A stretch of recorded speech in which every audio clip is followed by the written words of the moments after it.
exército de anjos para proteger o teu servo contra a ira e contenda nesta noite, porque queremos ouvir o Senhor falar. Fala, Deus, que a tua igreja ouve, a tua igreja recebe e a tua igreja glorifica o nome do Senhor, porque o Senhor é bom em todo o tempo. Amém? Glorifica a Deus em nome de Jesus. Glória a Deus. Glória a Jesus.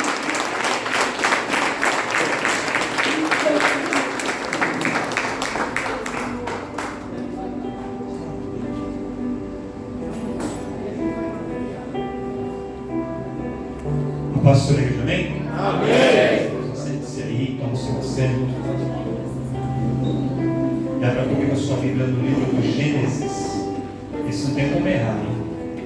Livro do Gênesis, capítulo de número 31. Na verdade, nós vamos ler Gênesis 31. A gente já anota aí quem está no data show. Vai ser do verso 17 até o 21. Depois nós vamos pular para Gênesis 35. Bom? Então, o primeiro trecho que nós vamos ler, livro do Gênesis, capítulo de número 31, a partir do versículo de número 17 até o verso 21. Quem encontrou, dá um glória a Deus aí. Glória a Deus. Diz assim o texto bíblico: Então se levantou Jacó, pondo os seus filhos e as suas mulheres sobre os camelos, e levou todo o seu gado e toda a sua fazenda que havia adquirido, o gado que possuía, que alcançara em Padã Arã, para ir a Isaque seu pai, à terra de Canaã. E havendo Labão ido a tosquiar as suas ovelhas, furtou Raquel os ídolos que o seu pai tinha. E esquivou-se Jacó de Labão, o arameu, porque não lhe fez saber que partia. E partiu ele com tudo o que tinha, e levantou-se, e passou o rio, e pôs o seu rosto para a montanha de Gileade. Agora você vai lá para o capítulo 35. O mesmo livro de Gênesis, capítulo de número 35. Vamos ler do verso 1 até o verso de número 7. Gênesis capítulo 35, a partir do verso 1, diz assim: Depois disse Deus a Jacó: Levanta-te, sobe a Betel e habita ali. Faze ali um altar ao Deus que te apareceu quando fugiste diante da face de Esaú teu irmão. Então disse Jacó à sua família e a todos os que com ele estavam: Tirai os deuses estranhos que há no meio de vós, e purificai-vos, e mudai as vossas vestes, e levantemo-nos, e subamos a Betel, e ali farei um altar ao Deus que me respondeu no dia da minha angústia, e que foi comigo no caminho que tenho andado. Então deram a Jacó todos os deuses estranhos que tinham em suas mãos, e as arrecadas que estavam em suas orelhas, e Jacó os escondeu debaixo do carvalho que está junto a Siquém. E partiram, e o terror de Deus foi sobre as cidades que estavam ao redor deles, e não seguiram após os filhos de Jacó. Assim chegou Jacó à luz que está na terra de Canaã. Esta terra é também chamada Betel. Ele e todo o povo que com ele havia, e edificou ali um altar, e chamou aquele lugar El Betel, porquanto Deus ali se tinha manifestado quando fugia da face do seu irmão. E você diz amém. Amém. A mensagem que eu vou trazer para vocês hoje ela é muito simples, mas a história ela é um pouquinho complicada, você tem que prestar atenção. Então você tem que se concentrar para entender. É uma história conhecida, mas a gente vai abordar essa história com um enfoque um pouquinho diferente. Então você tem que estar ligado, tem que estar conectado. Quem está conectado com a palavra? Eu.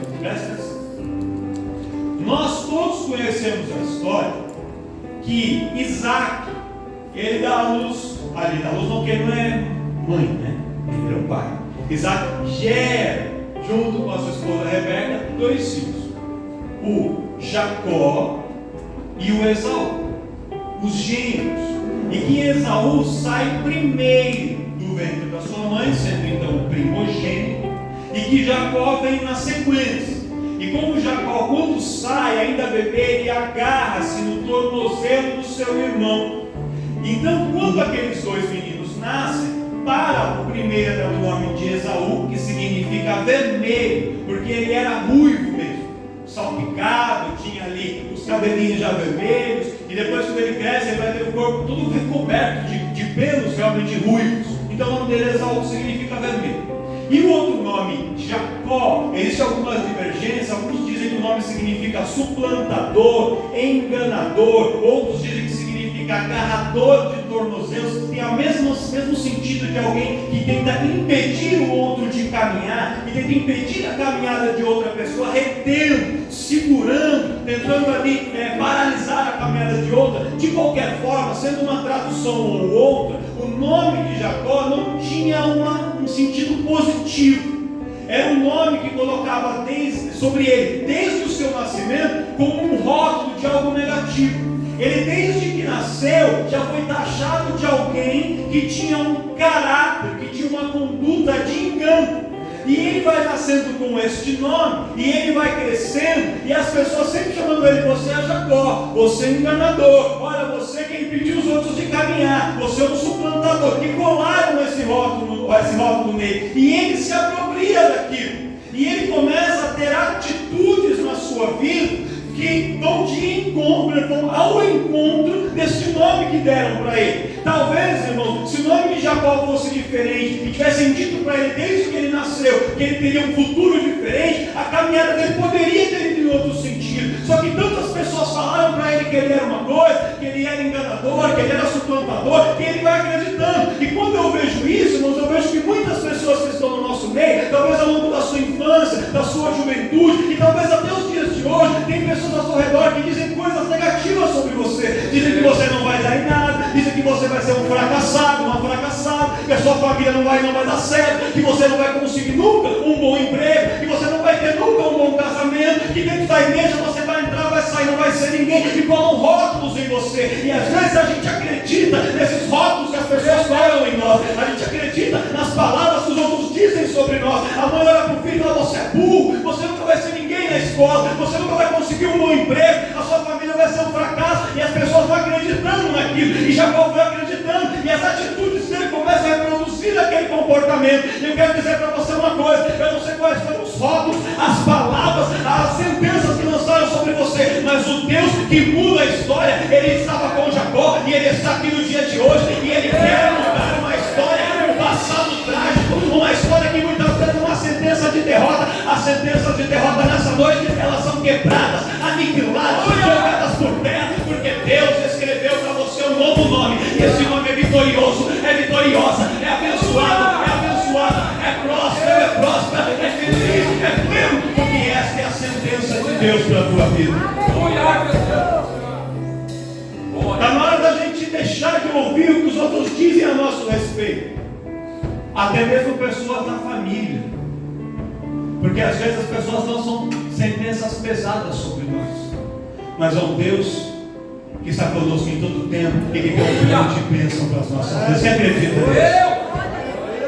Jacó, então, ele vai construindo essa reputação, e aí, avançando na história, quando ele já está na idade adulta, ele, sabendo que havia uma promessa,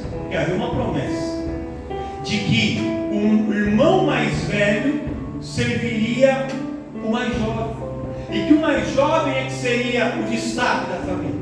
Só que ele via as coisas acontecendo, e o Esaú era o destaque, o Esaú era forte, o Esaú caçava, e o pai dele gostava do Esaú. O Isaac gostava do Esaú porque o Isaac via em Esaú muitas das características que ele mesmo tinha e que ele admirava.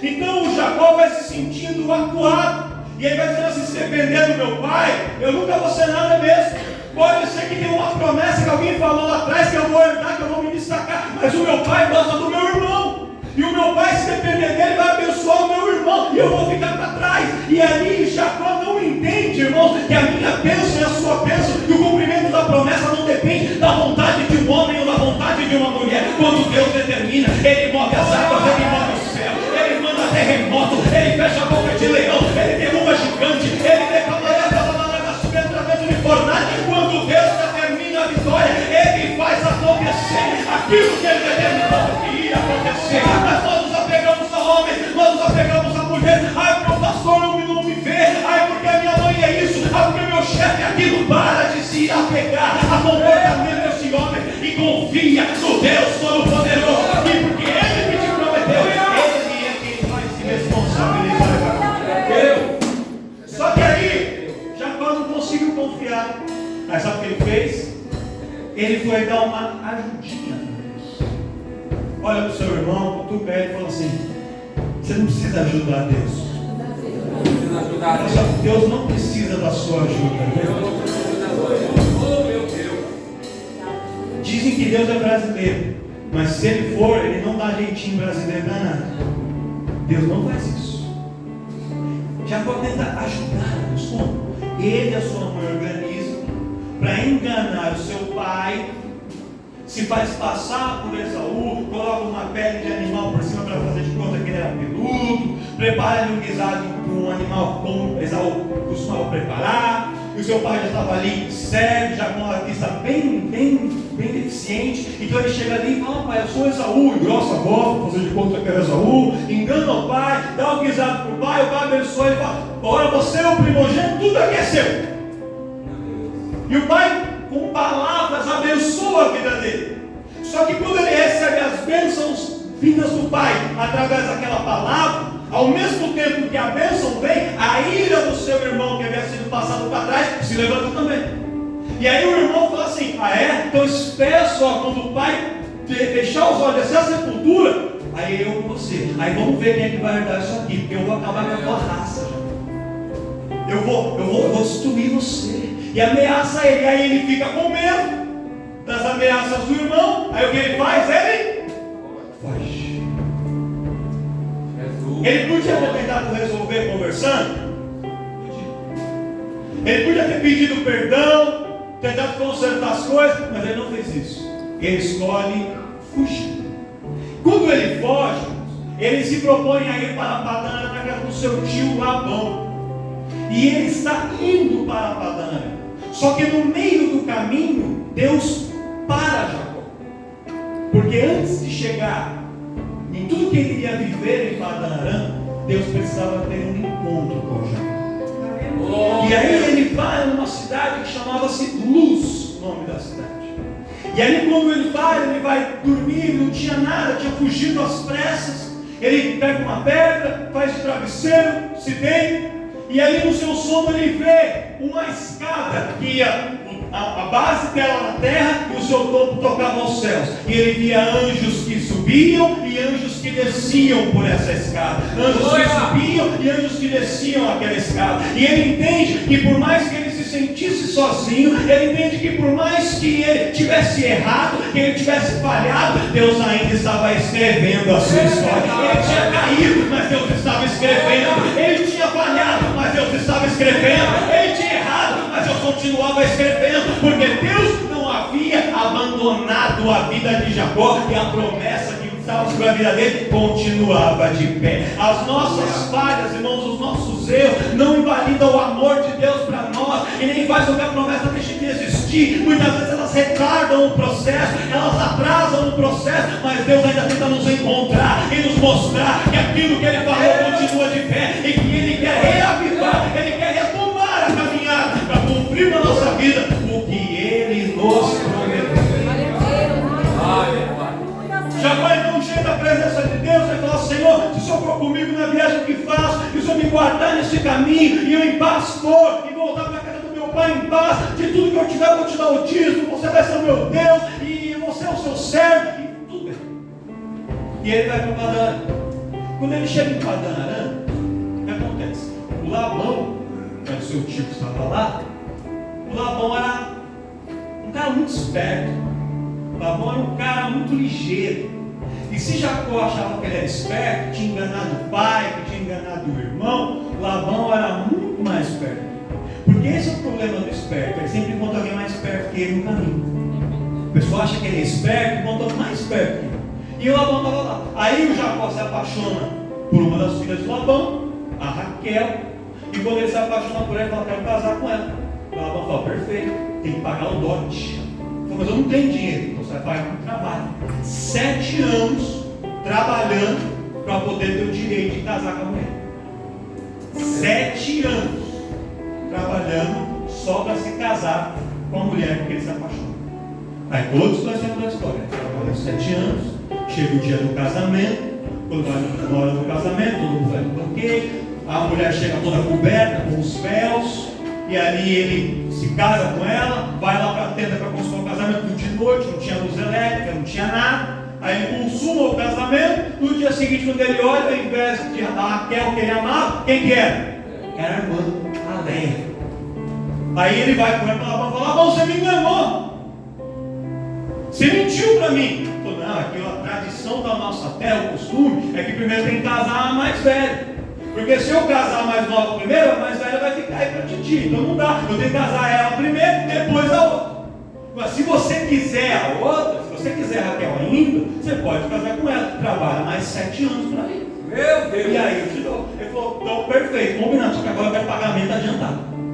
Porque também não era tão bobo assim. Aí o que ele faz? Ele casa com a mulher agora e trabalha aos 7 anos. Ou seja, 14 anos para casar.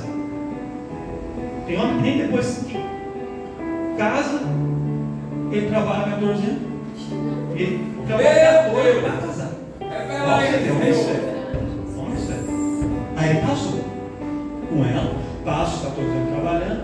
E aí, enquanto ele estava na casa de Labão, pagando o valor do dote das esposas, ele não tinha nenhum patrimônio que era seu. Porque tudo que ele produzia ali, cuidando das ovelhas, dos rebanhos, ficava tudo para Labão, porque era o pagamento do dote. Então a vida financeira de Jacó estava lá. Na vida familiar, ele tinha casado com a Raquel, que ele gostava. Só que a Raquel e a Lia, ou Leia, tinham uma rixa entre as duas. E essa rixa ficava ainda mais acentuada, por quê? Porque a Raquel não podia gerar filhos, a Raquel era estéril. E a outra mulher, que era que ele não amava, essa gerava um filho atrás do outro. E aí ele tinha uma mulher que ele amava e queria ter filhos com ela, e ela não gerava filhos. E a outra que ele não amava, que tinha sido enganado, e essa gerava muitos filhos. Então ele tinha 2 mulheres e um pai estava com problema dentro de casa. Na vida financeira estava mal, na vida familiar não estava lá tão melhor assim, e o tempo vai passando. E aí Deus incomoda Jacó para que ele entendesse que enquanto ele ficasse na casa de Labão, a coisa não ia andar para ele. Porque às vezes, irmãos, a gente se associa, a gente se junta, a gente se aproxima de pessoas, a gente entra em lugares, a gente se envia em algumas situações que quando a gente está lá, parece que são pessoas que puxam a gente para baixo, que puxam a gente para trás, e a coisa não anda, a coisa não caminha, a coisa não evolui. Por quê? Não é só por causa da gente, é por causa de alianças que são feitas que não deveriam ser feitas. E aí, por causa de Labão e do comportamento de Labão, a vida de Jacó não estava andando como deveria. E aí ele sente a vontade de ir embora.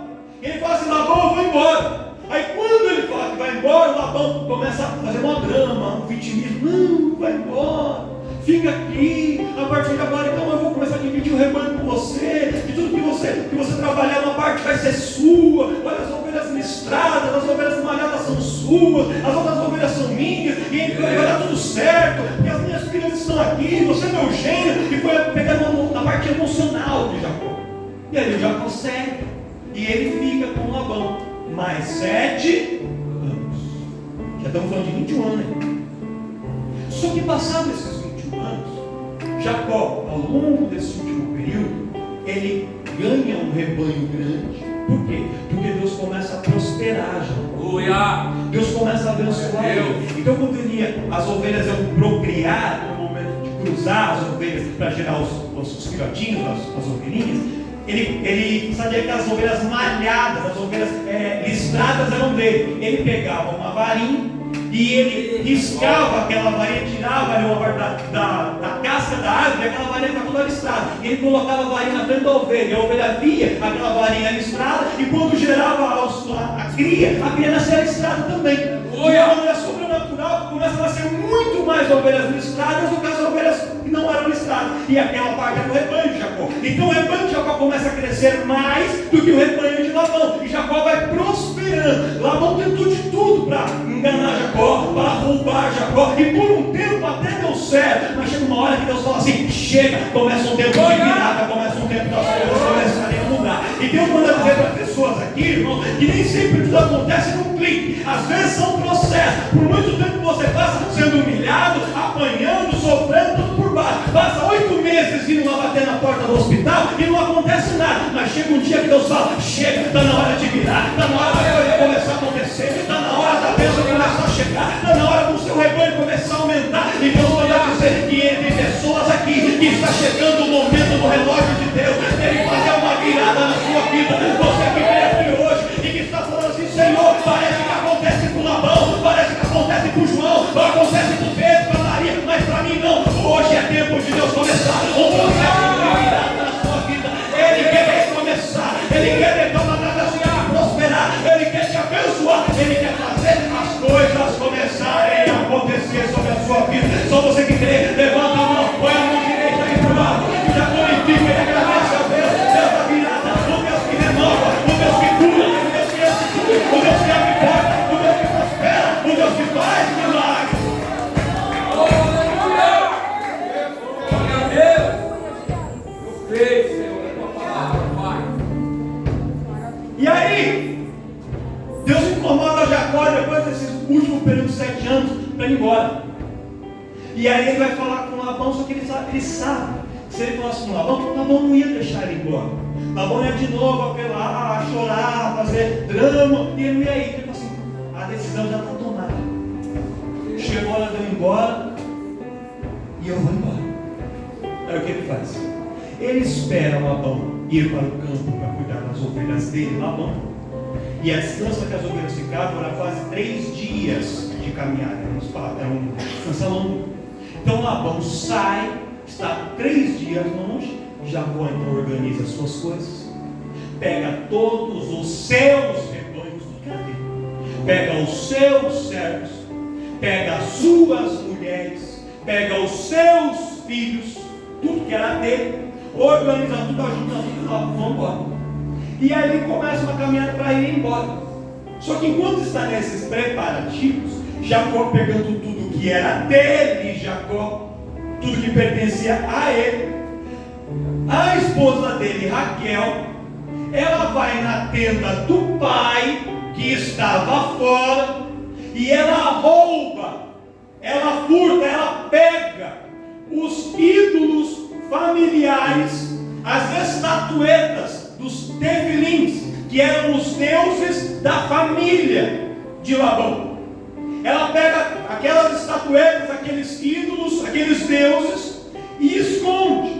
Aí ela põe na albarda do camelo, que é como se fosse uma bolsinha que fica ao lado da sela do camelo. E aí ela monta no camelo e eles vão seguindo viagem. E aí o texto que nós lemos no capítulo 31. Aí eles começam a viajar. Vão indo. Quando Labão retorna, chega lá na tenda, vê que não tinha ninguém.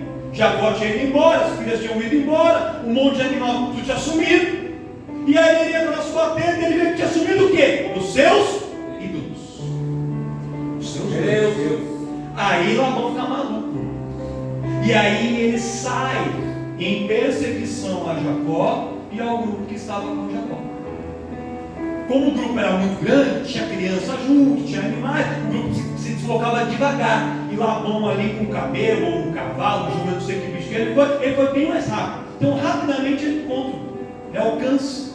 Quando ele alcança, ele interpela Jacó e fala assim: Jacó, por que você fez isso? Por que você foi embora, você fugiu, levou minhas filhas, levou todo mundo? E por que você levou os meus deuses? Por que você levou os meus ídolos com você? Só que o Jacó não sabia de... A Raquel pegou e não falou nada para Jacó. Ele não sabia. Aí ele fala assim para Labão: Labão, não peguei nada. E vou dizer para você: com quem você encontrar os seus ídolos, que essa pessoa pague com a vida.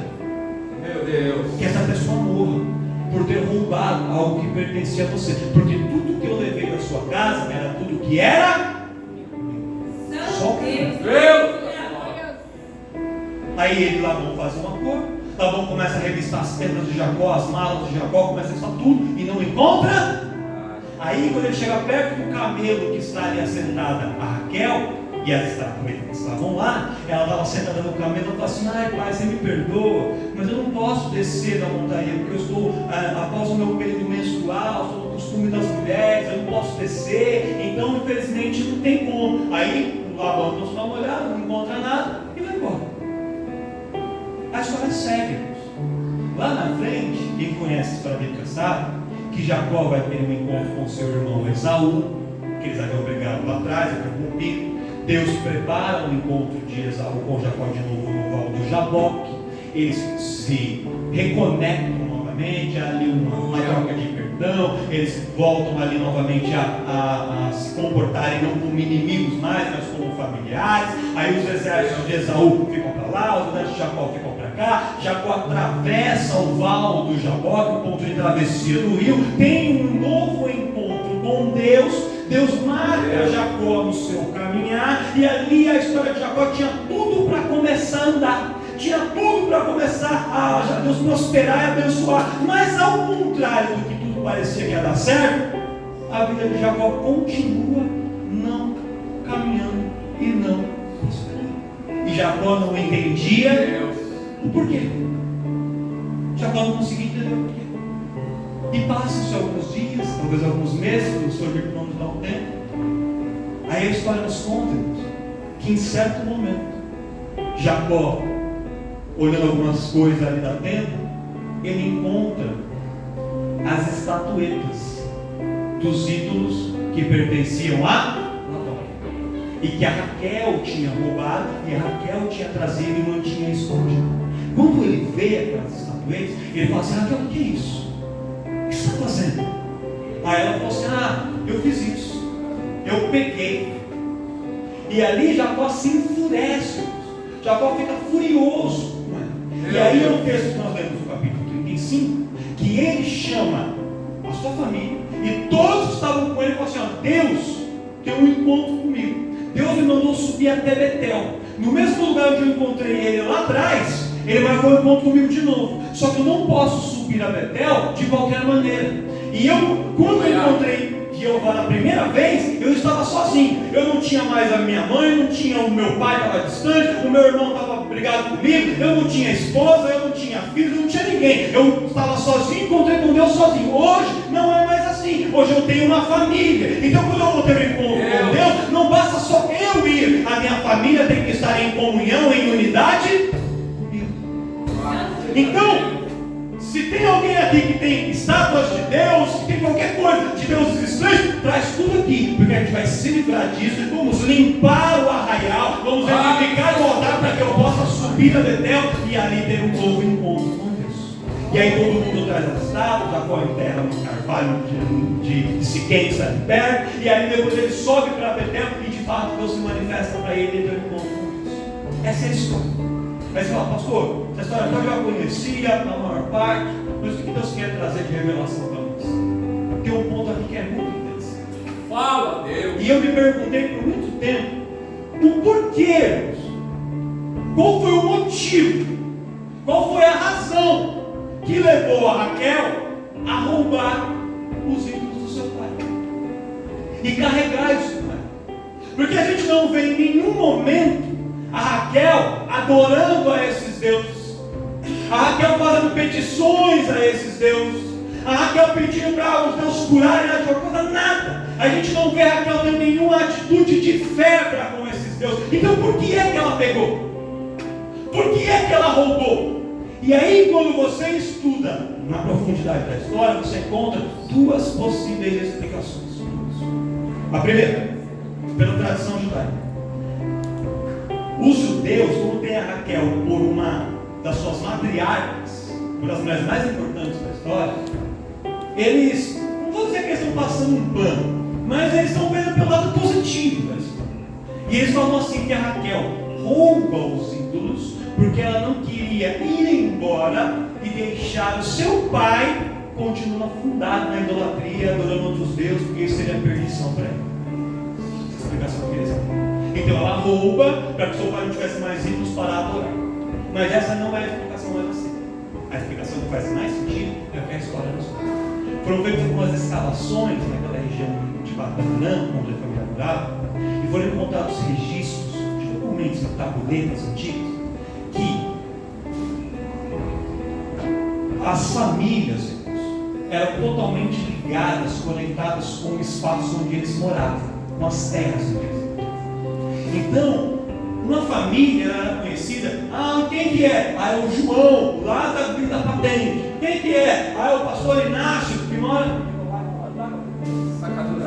É o pastor Inácio da Sacadura Cabral. Vocês não sabiam só quem era o Inácio? Era o Inácio da Sacadura Cabral. Era o João do Jardim Patente. As pessoas eram conhecidas pelo lugar onde elas habitavam, onde elas moravam. E aquelas localidades onde as pessoas habitavam, havia deuses que eles tinham que eram propriedades. Esses deuses cuidavam daquela região, daquele território. Então, quando uma pessoa tinha deuses que cuidavam daquele território e ele era o dono daqueles deuses, ele automaticamente tinha propriedade daquele território, daquela terra, daquele espaço. E se aqueles deuses fossem roubados por outra pessoa, e outra pessoa tomasse os deuses, aquela pessoa automaticamente passava a ter direito de exigir a propriedade daquele território, daquele lugar. Então, o que acontece aqui? Olha só, a mente de Raquel, e aí você vai entender. A Raquel, ela viu a trajetória de Jacó, viu que Jacó foi enganado por Labão, não uma, não duas, mas diversas vezes. Ela viu que Labão, ele enganou, ele mentiu, ele fez muitas coisas contra Jacó. Quando chega o momento de ir embora, a Raquel pensa assim: nós vamos embora, mas não vai ficar do jeito que foi, porque meu pai prejudicou muito Jacó. Eu vou roubar os deuses dele e vou entregar para Jacó lá na frente, e aí Jacó vai poder voltar aqui e dizer: Labão, sai dessa terra, porque agora a propriedade da terra é minha, essa terra me pertence. E ele vai poder expulsar Labão e se vingar e pagar para Labão aquilo que ele fez. Labão enganou ele vai retribuir, ele vai pagar de novo. E talvez nós estamos acompanhando como família, indo onde Jacó está mandando ir, mas vai saber se Deus vai abençoar Jacó mesmo, vai saber se a gente vai ter uma terra tão boa quanto essa. Se nada der certo lá na frente, a gente tem para onde voltar e exigir a propriedade, a posse dessa terra. Ou seja, o que Raquel estava fazendo? Ela estava arrumando uma estratégia para poder abençoar, de certa forma, Jacó, para poder dar a Jacó uma propriedade. Só que ela não havia entendido que Jacó não dependia das terras de Labão, porque Deus já tinha uma promessa de uma terra, de um lugar, uma propriedade para Jacó. O futuro de Jacó não estava nas terras de Labão, estava nas terras que Deus daria para o próprio Jacó lá na frente. Mas a Raquel quis ajudar, a Raquel quis facilitar, então ela vai pegar algo que não é dela, vai pegar algo de outra pessoa para criar uma estratégia para poder abençoar a vida de Jacó. Só que aí quando Jacó entende, quando ele vê o que acontece, ele diz assim para Raquel: a gente tem que se livrar disso. Sabe por quê? Porque lá atrás, no passado, Deus fez uma promessa para mim e eu tentei ajudar a Deus, e quando eu tentei colocar as minhas mãos onde as mãos de Deus deveriam estar, eu só colhi choro, eu só colhi tristeza, eu só colhi inimizade, eu me afastei da minha família, eu fui enganado pelo seu pai, eu passei por muitas lutas, porque eu tentei ajudar a Deus, mas agora eu aprendi a lição, e o que está nas mãos de Deus, vai ficar nas mãos de Deus. O que Deus vai fazer, o que Ele prometeu, Ele vai cumprir, e eu não vou pôr a minha mão aonde Deus já colocou a dele. Raquel, se você está fazendo isso para ajudar a Deus, eu quero te falar uma coisa: pode parar, pode enterrar, pode jogar fora, porque eu não vou colocar as mãos aonde Deus colocou as suas mãos, porque hoje eu aprendi a confiar naquele que me chamou, naquele que me prometeu, naquele que cuida de mim e naquele que tem um propósito e um plano para mim.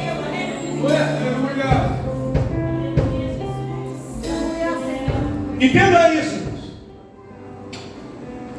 Um dos erros mais graves que a gente pode cometer na nossa caminhada cristã é achar que Deus está demorando para fazer alguma coisa e que a gente pode dar alguma ajuda para Ele neste processo. Jacó já tinha isso na sua história familiar. Ele tinha vivido isso e o seu avô Abraão tinha vivido a mesma coisa. Deus faz uma promessa para Abraão que ele teria um filho. O tempo vai passando e não gera filhos. Sua esposa Sara fala: Abraão, deita-te com Agar, gera um menino aí, que a gente vai agilizar. Já que Deus não está conseguindo fazer, Meu Deus, vamos dar nosso jeitinho e vamos resolver aquilo que Deus não está conseguindo resolver. meu Deus, tem misericórdia. E o resultado, a gente sabe, as consequências foram terríveis. Só que Deus está falando para pessoas aqui, irmãos. Ele tem promessa na sua vida. Glória a Deus. Vira para um irmão do seu lado e fala assim: que Deus tem promessas na sua vida. São promessas grandes, são coisas tremendas, são coisas maravilhosas que Deus tem prometido para você. Ele já usou vaso para falar, já falou através da palavra, já confirmou, já deu sonho, já deu visão, mas às vezes está demorando. Às vezes você vê um outro levando vantagem, parece que está dando certo para os outros e não para você, e está passando na sua cabeça, ele está tentando te falar: não, dá um jeitinho aqui, vai por ali que Deus fala. Não saia do lugar onde eu te coloquei, não se mova nem para frente nem para trás, não coloca a sua mão onde Deus não mandou você colocar, não, porque quando Ele promete, Ele se responsabiliza para cumprir. É Ele quem faz, é Ele quem executa, é Ele que realiza. Quando Deus quer que a gente participe do processo, Ele direciona e Ele pede. Quando Ele foi ressuscitar a Lázaro, Jesus falou: tira a pedra aí, tira a pedra com vocês, ressuscitar comigo. Quando Ele quer a sua participação, Ele vai te direcionar para o que você tem que fazer. Se Ele não falou nada, não faça nada, permaneça na posição que Ele colocou, porque Ele está agindo e Ele vai trabalhar, mesmo que demore.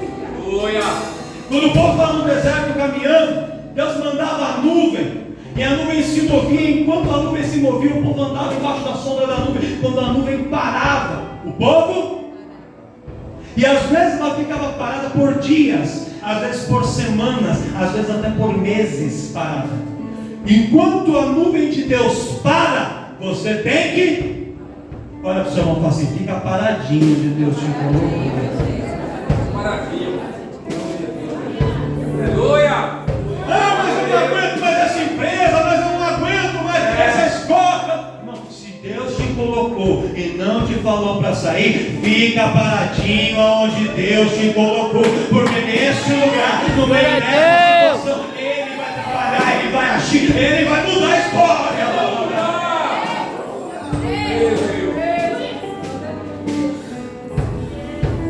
Aí, mas não aguento mais meu marido, essa minha esposa. Ah, agora já era.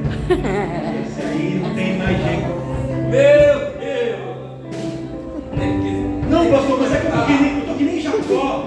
Eu casei com uma e ganhei outra. Não sabia. Achei que era uma coisa, era outra. Achei que era mas agora já foi.